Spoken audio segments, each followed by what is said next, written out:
warahmatullahi wabarakatuh. Waalaikumsalam warahmatullahi wabarakatuh. Alhamdulillah, alhamdulillahirobbilalamin, wassalatu wassalamu ala asyrofil anbiya'i wal mursalin wa ala alihi washabihi ajmain, amma ba'du. Alhamdulillah, segala puji syukur marilah kita panjatkan kehadirat Allah Subhanahu wa taala atas limpahan rahmat dan hidayahnya untuk kita semua. Shalawat serta salam tak lupa mari kita sanjungkan pada Nabi Muhammad sallallahu alaihi wasallam. Pertama, terima kasih kehadiran Bapak Ibu guru dalam kegiatan siang ini, di mana kegiatan siang ini yaitu pembahasan tentang penggunaan teknologi informasi dan komunikasi atau TIK secara adaptif dalam pembelajaran. Di mana kegiatan ini kemarin saya ikuti di Solo selama 5 hari, dan tugas selanjutnya adalah membuat atau mempraktikkan yang disampaikan kepada seluruh Bapak Ibu guru di sekolah, di mana nanti praktik baik ini akan dilaporkan kembali ke BPKP. Pertama, kami sajikan terlebih dahulu tentang pembebasan praktik baik penggunaan teknologi informasi dan komunikasi. Ya, sampai negeri 1 Cirangbong.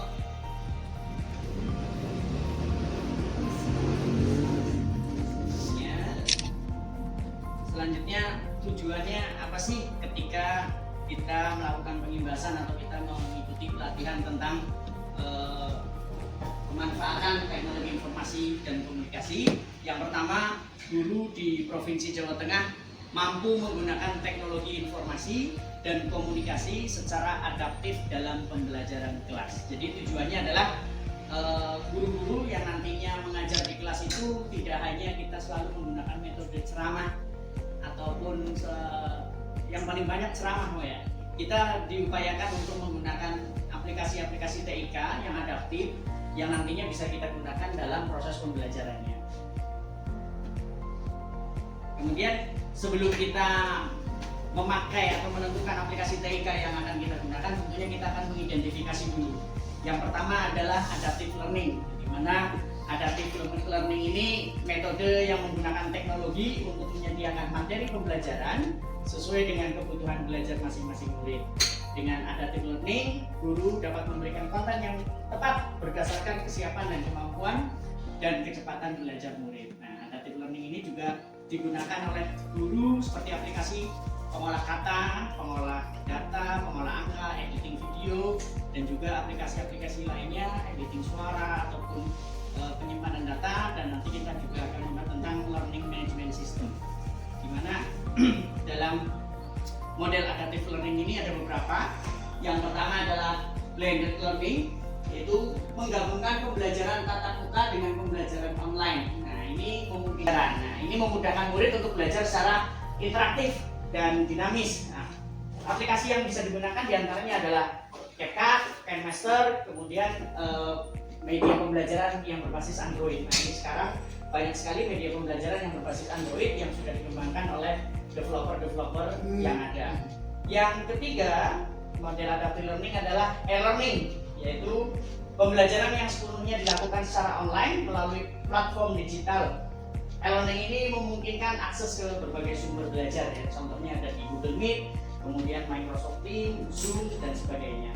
Kemudian yang terakhir, ini biasanya yang disenangi oleh anak-anak, yaitu gamifikasi. Nah, ini mengintegrasikan elemen permainan dalam proses pembelajaran untuk meningkatkan motivasi dan keterlibatan murid. Nah, yang biasa mungkin kita pakai ada Quizzes, ada word wall, kemudian nanti juga kita bisa kenalan dengan Kahoot, aplikasi Kahoot. Kemarin kami dari pelatihan di BPKP diminta untuk menentukan minimal tiga aplikasi TIK yang bisa kita gunakan. Saya ambil yang paling sering kita gunakan, yaitu Canva, YouTube, dan juga platform gamifikasi, bisa Wordwall, bisa Quizzes, bisa Kahoot, dan yang lainnya. Nah, dalam pemanfaatan TIK dalam pembelajaran ini, kemarin kami membuat 1-2 video, di mana video ini nanti juga akan dilaporkan ke BPKP tentang pemanfaatan TIK dalam proses pembelajaran. Saya putarkan sedikit untuk ini. Saya buat pakai Canva, Bapak Ibu. Untuk video yang ini, openingnya saya buat pakai Canva, karena Canva itu platformnya banyak banget dan sangat-sangat mudah dibuat. Kemudian dalam penggunaan aplikasi TIK yang saya gunakan dalam proses pembelajaran.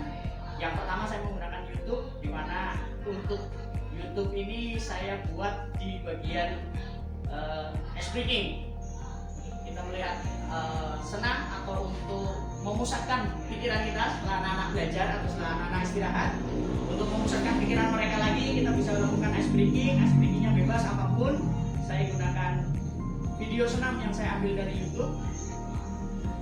Saya kira anak-anak kalau sudah seperti ini bisa lebih fokus lagi, sehingga dalam proses pembelajarannya nanti akan lebih mudah.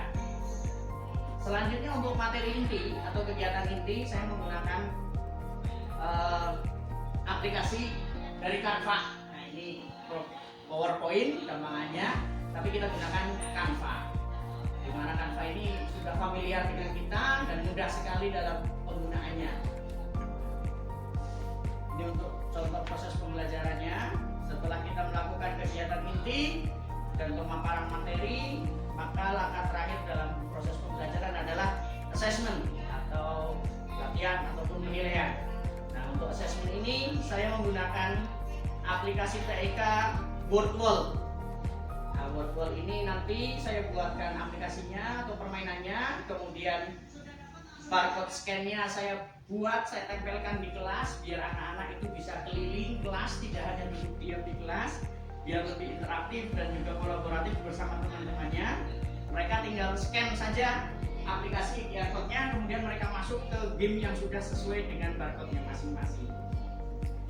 Nah, ini proses pembelajaran pemanfaatan TIK. Kemudian terakhir, setelah melakukan proses assessment, kita buat refleksi. Nah, refleksi ini bisa seperti ini kita gunakan sticky note. Nah, kemudian ada juga aplikasi online, aplikasi TIK-nya. Untuk sticky note itu bisa kita gunakan menggunakan aplikasi, jadi nggak perlu pakai kertas ataupun yang lainnya juga bisa.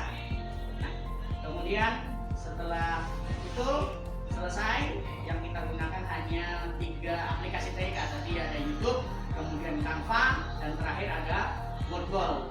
Saya kira 3-tiganya itu sangat mudah untuk dilakukan. Kemudian terakhir kita buatkan refleksi dari peserta didik. Saya ambilkan ada 2 saja, di mana refleksi ini saya ambil tentang perasaan setelah mengikuti pembelajaran dan juga pengetahuan apa yang sudah didapat setelah melakukan pembelajaran di kelas. Dan terakhir kita buatkan testimoni dari peserta didik. Nah, ini juga saya buatkan, bikin videonya pakai aplikasi VN.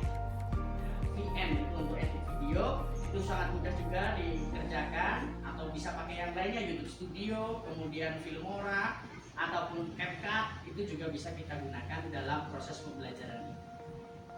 Itu saja Bapak Ibu untuk pemaparan saya. Mudah-mudahan yang sedikit ini, ataupun mohon maaf kalau kurang jelas dalam penyampaiannya, iya kejar. Paling tidak yang dapat kita lakukan, satu Bapak Ibu, kita harus berubah mulai saat ini. Pesan dari BPKP, kita tidak perlu ceramah sepanjang waktu, apalagi misal untuk pelajaran-pelajaran yang full kayak PPKN di UNI, kita kalau 3 jam ngajar PPKN dengan full ceramah, habis suaranya bener, apalagi setiap hari ada. Jadi kita bisa manfaatkan aplikasi TIK yang ada. Aplikasi TIK banyak sekali yang bisa digunakan. Harapannya nanti setelah penyampaian ini kita bisa buat webinar ataupun pemaparan lagi di Kombel Belajar kita. Misalnya pembahasan Canva, bagaimana penggunaan Canva, bagaimana cara video editing, bagaimana cara menggunakan Boardwall, bagaimana kita membuat kuis di Quizizz. Kita coba bahas bareng-bareng biar kita sama-sama memahami aplikasi TIK yang bisa digunakan, sehingga pembelajaran kita akan lebih adaptif, lebih menyenangkan, lebih menarik untuk siswa-siswa. Dan saya yakin dengan pembelajaran menggunakan perangkat TIK adaptif, tidak akan ada anak-anak yang ngantuk ataupun malas masuk kelas. Kenapa? Tentunya mereka akan menginginkan kegiatan yang menyenangkan, belajar yang menyenangkan, sehingga dalam proses pembelajarannya itu kata kuncinya adalah belajar itu happy. Maka kita buat happy pelajaran yang ada.